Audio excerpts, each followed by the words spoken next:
할렐루야. 이 새벽에 예배의 자리 또 기도의 자리에 나오신 우리 성도님들 주님의 이름으로 환영하고 축복합니다. 이 시간 좀 짧은 시간이지만 함께 이 긴 본문의 말씀을 통해서 말씀의 은혜를 나누고 하나님 앞에 기도하는 시간 갖기를 원합니다. 유대인들에게 있어서 안식일은 어떤 의미를 가지고 있을까요? 출애굽기 20장 8절에 보면은 안식일에 대해서 십계명에 언급하고 있습니다. 안식일을 기억하여 거룩하게 지키라. 하나님께서 주신 놀라운 계명 안에 이 안식일에 대한 말씀이 있습니다. 유대인들은 이 말씀을 아주 중요하게 생각하고 있고요. 이 계명을 지킴으로써 하나님께 순종하려고 매우 노력을 했습니다. 어떻게 하면 좀 더 잘 하나님의 계명을 지킬까 고심하면서 여러 가지 자신들이 실행할 수 있는 그런 내용들을 첨가했습니다. 특별히 안식일을 거룩하게 지키기 위해서 일을 하지 않는 조항들을 여러 가지를 넣었는데요. 추수하지 않는 것, 그리고 안식일에 병을 치료하지 않는 그러한 내용까지도 포함을 시켰습니다. 예수님께서는 지금 안식일 날 어디에 들어갔냐면 회당에 들어갔습니다. 그곳에서 한 사람을 발견하죠. 한 손 마른 사람입니다. 손이 말랐다라는 것은 마비에 걸렸다라는 것을 의미합니다. 이 안식일 날 많은 사람들이 회당에 들어온 예수님을 예의주시합니다. 왜냐? 한 손 마른 사람을 예수님이 보았고 그러면 예수님이 그 사람을 고치는지 안 고치는지, 즉 예수님께서 안식일에 일을 하는지 안 하는지 그들이 주시했던 거예요. 왜냐하면 만약에 예수님이 그 병을 고친다면 예수님을 고소하려고 했던 것입니다. 예수님은 한 손 마른 사람을 불쌍히 여기시고 그를 한 무대 가운데로 초청합니다. 이 손 마른 사람이 예수님에게 저를 고쳐주세요 라고 하지도 않았습니다. 전혀 원하지 않았지만 오로지 예수님께서는 그 사람을 전적으로 초청해서 그 무리 가운데 한 가운데로 세우십니다. 예수님을 보고 있는 많은 사람들에게 예수님은 질문을 합니다. 안식일 날 선을 행하는 것이 옳으냐? 악을 행하는 것이 옳으냐? 병을 고치는 것이 옳으냐? 아니면 죽이는 것이 옳으냐라는 그러한 질문을 예수님은 하십니다. 이 질문의 의도가 무엇이겠습니까? 계명과 율법을 지키는 목적이 하나님을 기쁘게 하는 것인데 그 곁에 있는 자신의 곁에 있는 사람이 아프고 죽어가는 사람이라면 그 사람을 살리도록 도와줘야 하는 것이 하나님을 기쁘게 하는 것인데 그들이 율법의 근본 정신은 버리고 고쳐줘야 될 사람을 고쳐주지 않고 도와줘야 될 사람을 도와주지 않고 오히려 자신들이 의롭다고 자신들이 칭찬받기를 원하는 그러한 사람들에게 너희들의 행동, 너희들의 마음이 옳지 않다라는 것을 깨닫게 하시기 위해서 예수님은 이 질문을 하신 것입니다. 그런데 이 질문을 듣고 있던 많은 사람들, 또 그 무리 가운데에 있었던 바리새인들의 태도는 어떠했습니까? 예수님이 맞는 말을 하셨습니다. 너무나도 옳은 말씀을 하셨어요. 생명을 살리는 것, 그리고 선을 행하는 것, 이것이 옳으냐 나쁘냐라는 매우 합당한 질문을 했음에도 불구하고 지금 그 무리들, 바리새인들은 대답을 하지 않습니다. 성경의 표현은 잠잠하게 있었다라고 표현합니다. 이 표현은 미완료형으로 사용되었어요. 그들이 계속해서 예수님의 질문에 함구했었다라는 거예요. 그 모습을 보고 여러분들은 어떤 생각이 듭니까? 어떤 마음이 듭니까? 이 말씀을 읽으면서 저도 참 답답하다라는 마음이 들었습니다. 그런 생각이 들었습니다. 예수님이 여기에서 본인의 감정을 이 마가는 드러냅니다. 이 마가의 특징이 여러 가지가 있지만 예수님의 감정에 대해서 좀 많이 여러 곳에 표현하고 있음을 발견하게 되는데요.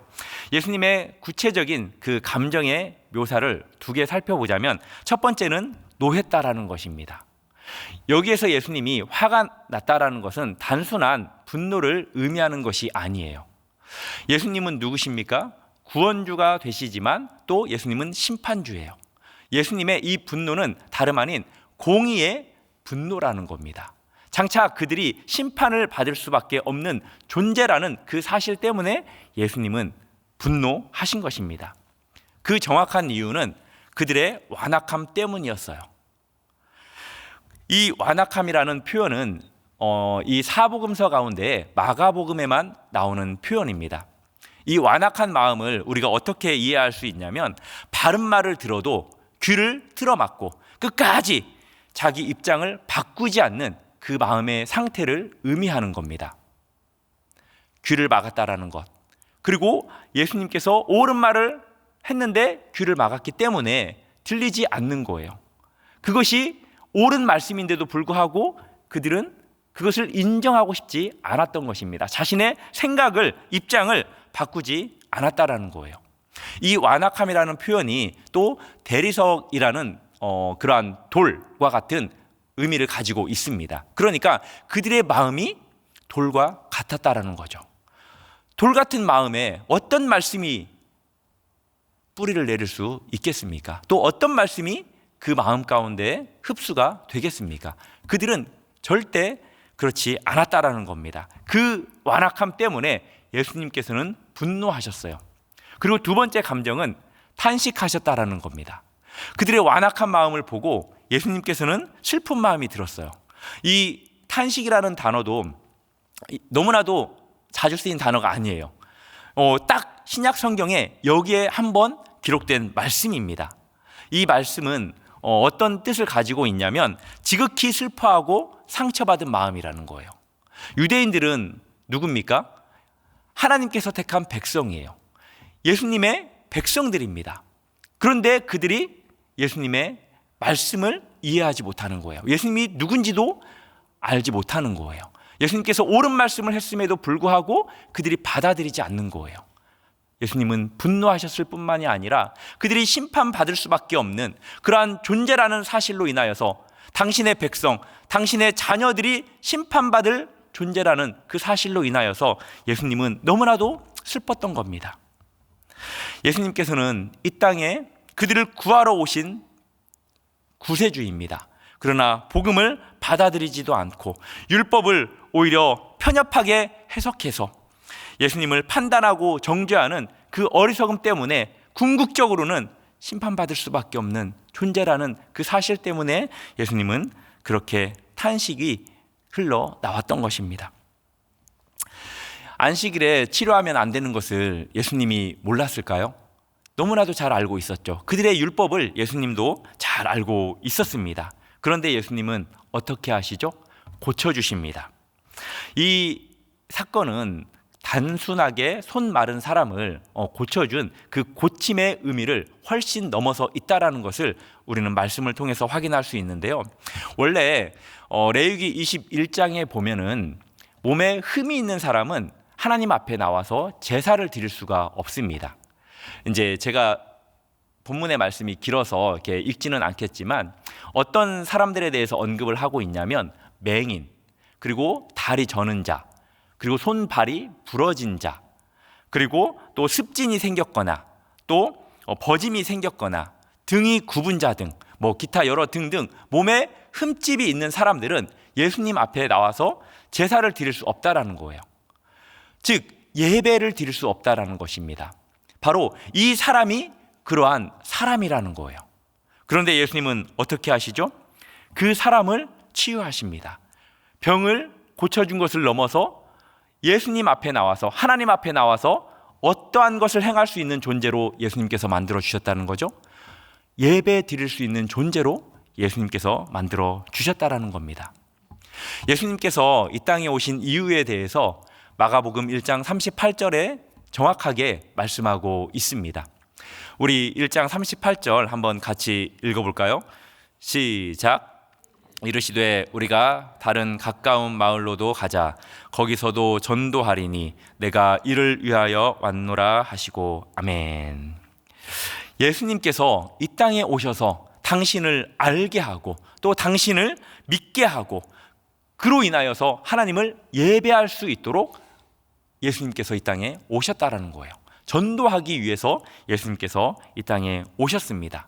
그런데 예수님이 이 땅에 오셔서 복음을 전할 때 아무런 그런 반대나 저항이 없었나요? 아닙니다. 예수님이 이 땅에 오시면서 복음을 전하기 시작하면서 많은 저항들이 생겨났습니다. 복음을 받아들인 사람들도 있지만 이렇게 바리새인들, 율법을 지키는 사람들, 당신의 백성이라는 그러한 사람들의 반대와 저항이 있었습니다. 그럼에도 불구하고 예수님께서는 선을 행하십니다. 생명을 살리는 일을 주저하지 않으십니다. 하나님 앞에 예배드리기 원하는, 예배 드릴 수 있도록 한 사람을 그렇게 예수님은 찾으셨던 것입니다.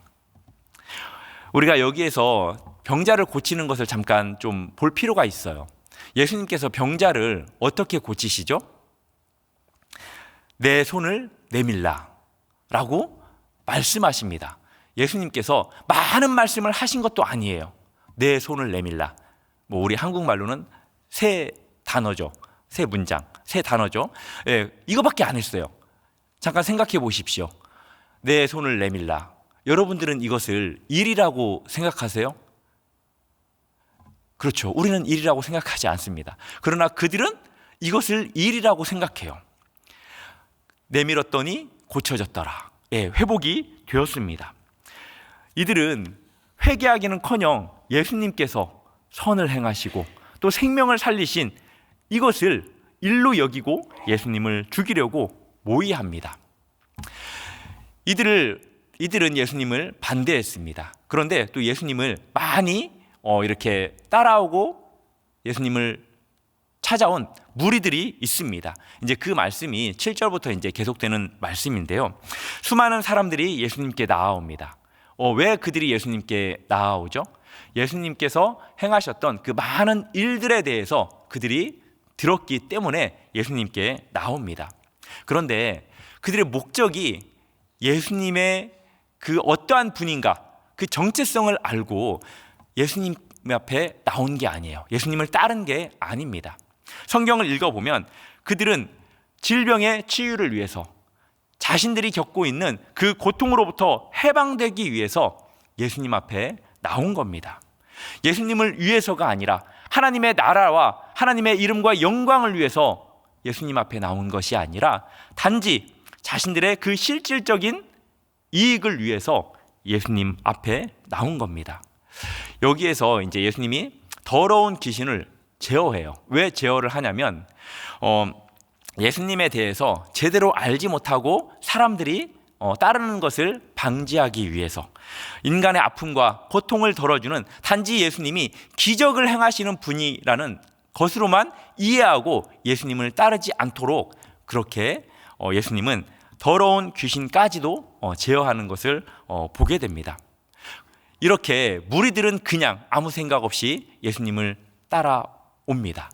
이때 예수님은 어떤 일을 행하시냐면 12명의 제자를 따로 세우시는 것을 보게 되는데요. 그 말씀이 바로 13절부터 이어지는 말씀입니다. 먼저 예수님께서 12명을 세우기 위해서 하신 일은 어떤 일이냐면 당신이 원하는 그러한 사람들을 예수님이 불렀다라는 거예요.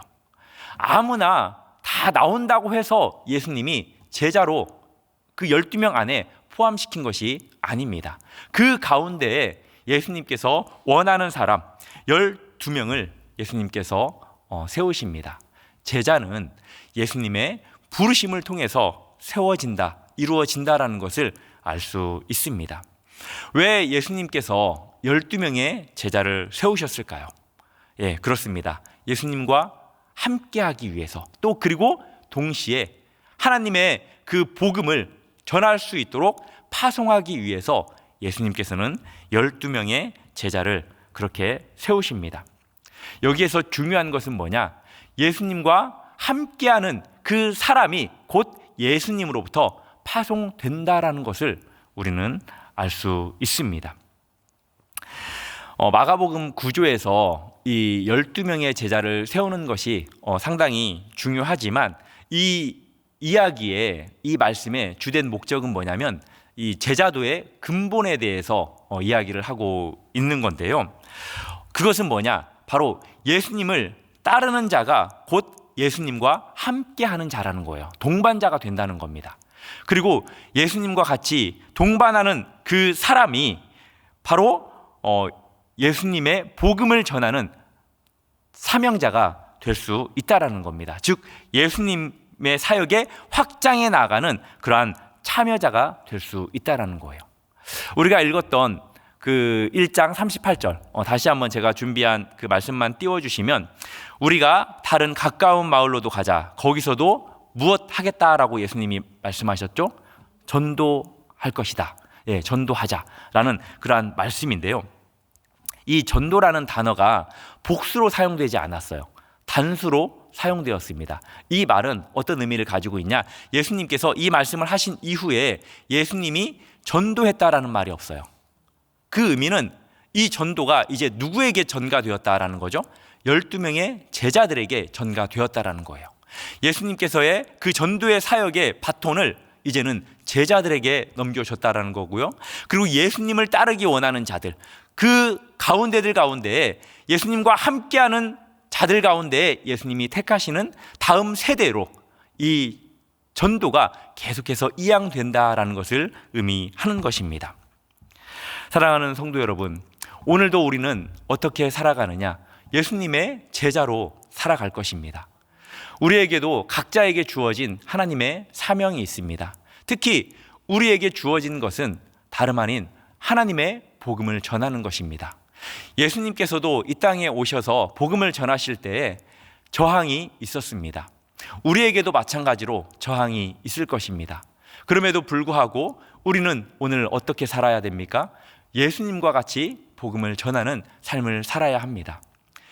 우리가 직접적으로 말씀을 증거해서 복음을 전하든지, 아니면 우리의 삶의 향기를 통하여서, 또 빛을 통하여서, 편지를 통하여서 우리가 복음을 전하든지, 우리는 그렇게 그리스도인임을 드러내는 삶을 살아야 합니다. 어렵죠. 쉽지 않습니다. 그렇지만 우리가 그렇게 살려고 믿음을 가지고 한 걸음씩 발을 내디디면 우리 예수님께서 우리와 함께 해주실 것입니다. 성령님이 우리 안에서 내주하시고 교통하시고 역사해 주실 것입니다. 많은 사람들이 그렇게 살려고 노력할 때 하나님께서 오히려 더 힘을 주시고 역사하는 것을 보게 됩니다. 그 사람을 통해서 한 사람이 주께로 돌아오고 예배자로 서는 것을 보게 될 것입니다. 오늘 하루도 그렇게 살아가는 저와 우리 성도님들 되시고, 또 선교하는 선교대원들, 그리고 다음 세대를 위해서 또 기도해 주시는 우리 성도님들 되기를 주님의 이름으로 축복합니다. 이 시간 말씀을 생각하면서 함께 기도하고, 또 각자 가지고 나오신 그 기도의 제목들 하나님 앞에 올려드리고 저 문을 나서도록 하겠습니다. 함께 기도하겠습니다.